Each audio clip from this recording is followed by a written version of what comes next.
All right, so I just did a little bit of wiring on this one. It was kind of hard to get in there with the camera, so I just took some pictures with my phone and I'll kind of go over what I did. So essentially what I wanted to do was hook this thing up so when I put it in reverse, it goes in reverse. So the trans brake has a shift solenoid that gets activated and it goes in reverse or activates the reverse circuit. Essentially all I had was a button on my column that activates that relay. So before, if I wanted it to go in reverse, I would have to push the button in order for it to go reverse. So what I did was I looked at the wiring diagram and I figured out which wire on the neutral safety switch was for the reverse circuit.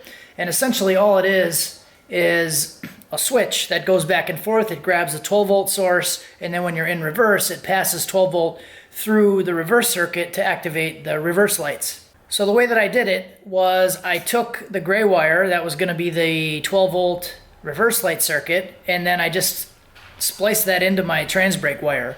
So you can see in the pictures here there's a green and black wire. That is the wire that actually goes from the button to activate the trans brake. So all I did was make a jumper from the gray wire to that green and black wire for the trans brake solenoid, and that gives 12 volt to the shift solenoid, and then it goes in reverse. I didn't add any other relays or anything. I was able to just use a jumper wire because the circuits are completely isolated on both ends.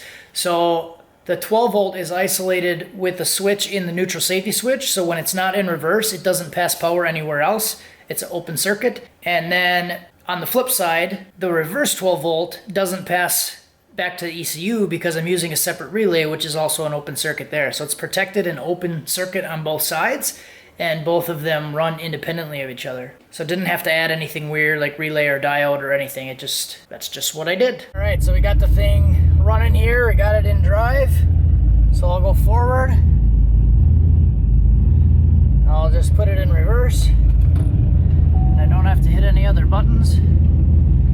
You can see when I put it in reverse, the reverse lights come on in the mirror.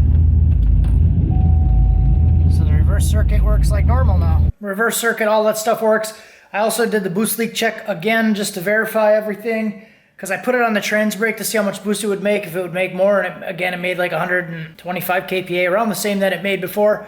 So I rechecked for boost leaks. I didn't find anything, but while I had the compressor out, and I do have this one little port back here just capped off, so I took the cap off of that and put my compressor line onto that so I could pressurize everything, and I could actually watch the manifold pressure reading on the dash. So basically what I did was I applied pressure to the intake, and then I could watch and see where the wastegates were opening. So I put about 10 pounds on it, and both the wastegates were full open by 10 pounds, and they were starting to crack open by 135 kPa. So they're rated at 15, that's what it said in the listing, but they're actually starting to open at about 4 pounds and full open by 10. So I feel a little bit better about that they're not actually 15-pound springs, and I should have a little bit more adjustability out of it. So 2 wastegates full open by 10, it might even make less than 10 pounds on wastegates, so that should be good. Other than that, I should be able to take it out tomorrow. We had a bunch of snow today, so I didn't really take it out.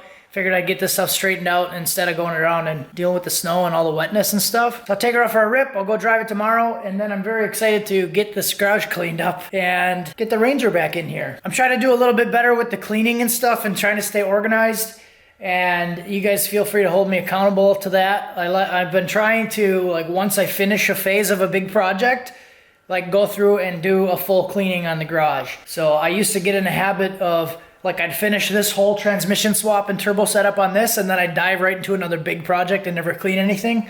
So I'm trying to get a little bit better at that. So like you can see, I do have a mess, but it's all relevant to what I just did specifically. So pulling the old transmission out, pulling the muffler and all that stuff out. And then my pile of hand tools I was using while I was laying on my back. The old turbo kit I ripped off. So it's a little messy, but it's all, like I said, relevant to what I just did. So what I'll do now is drive this thing and then probably spend like a day or something and just clean everything, and then probably start working on the Ranger. I want to start working on the Ranger again. I got some ideas for that. You know, just keep the videos flowing. That's the plan.